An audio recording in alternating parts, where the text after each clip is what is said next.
Happy birthday.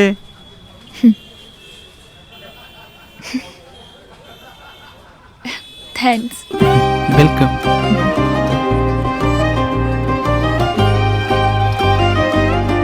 അനുഭവിച്ചറിയൂ സ്നേഹത്തിന്റെ രുചി. The salt restaurant, Thoppumpady, Kakkanad and Panampilly Nagar. VS അച്യുതാനന്ദനെ അനുസ്മരിച്ച് CPIM കൊച്ചി ഏരിയ കമ്മിറ്റിയുടെ നേതൃത്വത്തിൽ അനുശോചന യോഗവും മൗനജാഥയും സംഘടിപ്പിച്ചു. CPIM കൊച്ചി ഏരിയ കമ്മിറ്റിയുടെ നേതൃത്വത്തിൽ VSന് ആദരാഞ്ജലികൾ അർപ്പിച്ച് അനുശോചന യോഗം സംഘടിപ്പിച്ചു. ഏരിയ സെക്രട്ടറി PS രാജം അധ്യക്ഷയായി. സഖാവിനെ സംബന്ധിച്ച് പറയുമ്പോൾ 1923 അക്കാമയുടെയും അതുപോലെ ശങ്കരന്റെയും മകനായാണ് സഖാവ് VS ജനിക്കുന്നത്. സഖാവിൻ്റെ ബാല്യകാലം എന്ന് പറയുന്നത് വളരെ ദുർഘടം, അതിദാരിദ്ര്യം, അതികഷ്ടപ്പാടുകൾ നിറഞ്ഞ ഒരു ജീവിതമായിരുന്നു സഖാവ് VSൻ്റേത്. അങ്ങനെയുള്ള ഒരവസ്ഥയിൽ ആ കുടുംബത്തിൻ്റെ സഖാവിന് അസ്പിൻവാൾ കമ്പനിയിൽ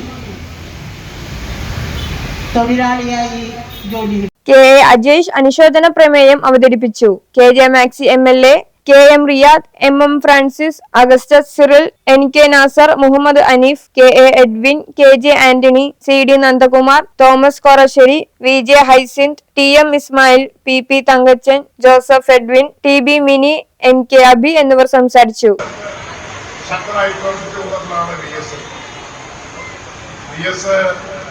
മുഖ്യമന്ത്രിയായിരിക്കുമ്പോൾ VS ഒരു ഇതിഹാസമാണ്. VSനെ പറ്റി പഠിക്കാൻ വേണ്ടിയിട്ട് ചരിത്ര വിദ്യാർത്ഥികൾ വന്നു. എങ്ങനെയായിരുന്നു VSന്റെ ചരിത്രം, VSന്റെ പ്രവർത്തനവും ആ പ്രവർത്തന മേഖല പൊതുമേഖലയ്ക്ക് കാട്ടിക്കൊടുക്കാൻ വേണ്ടിയിട്ടുള്ള ഒരു പഠനത്തിലാണ് ചരിത്ര വിദ്യാർത്ഥികൾ VSനെ സമീപിച്ചത്. എന്താണ് VSന്റെ പ്രവർത്തന മേഖല, എന്താണ് VS തൊഴിലാളികൾക്ക് വേണ്ടി ചെയ്യുന്നത്, എങ്ങനെയാണ് പോരാടുന്നത്, ഒരു ദുസലമില്ലാതെ എന്തിനേയും നേരിടാനുള്ള അതിധീരമായ ചന്ദ്രത്തോടുകൂടിയുള്ള പ്രവർത്തനങ്ങൾ, അതാണ് VS. ഇത്രയും മുഖ്യമന്ത്രിയായിരിക്കുമ്പോൾ ഓരോ സംഭവം നേരിട്ട് വയ്ക്കാറ്. എനിക്ക് തോന്നുന്നു 80 വയസ്സിലുള്ളപ്പോഴാണ് VS മുഖ്യമന്ത്രിയാകുന്നത്. ശബരിമലയിലെ വിഷയങ്ങൾക്ക് വേണ്ടിയിട്ട് VS നടന്നു കയറി ശബരിമല. ഒരാളുടെയും സഹായമില്ലാതെ കൂടെ വന്ന അവിടുത്തെ പാർട്ടി സെക്രട്ടറി, MLA-മാരും ഉദ്യോഗസ്ഥന്മാരും കൂടെ ഉണ്ടെങ്കിൽ പോലും VS നടന്നു. ഭയമുള്ളവർ ശബരിമല കയറുമ്പോൾ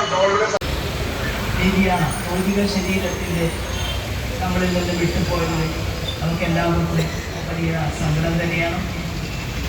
അത് കമ്മ്യൂണിസ്റ്റ് പാർട്ടികൾക്ക് മാത്രമല്ല, നാട്ടിലാകെ ഇന്ന് ഒരു സങ്കടത്തിൻ്റെതായിട്ടുള്ള ഒരു അവസ്ഥ നിലനിൽക്കുന്നുണ്ട്.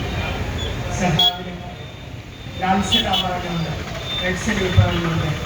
ഈ അനുശോചന യോഗത്തിൽ നടത്തിയ പോരാട്ടം പൊതുരംഗത്ത് 5 വർഷക്കാലമായി ഉണ്ടായിട്ടില്ലാത്ത, പൊതുരംഗത്ത് 5 വർഷമായി സഖാവിന്റെ പ്രവർത്തനമില്ലാതിരുന്നിട്ടും സഖാവിനെ കാണാൻ അനേകായിരങ്ങളാണ്.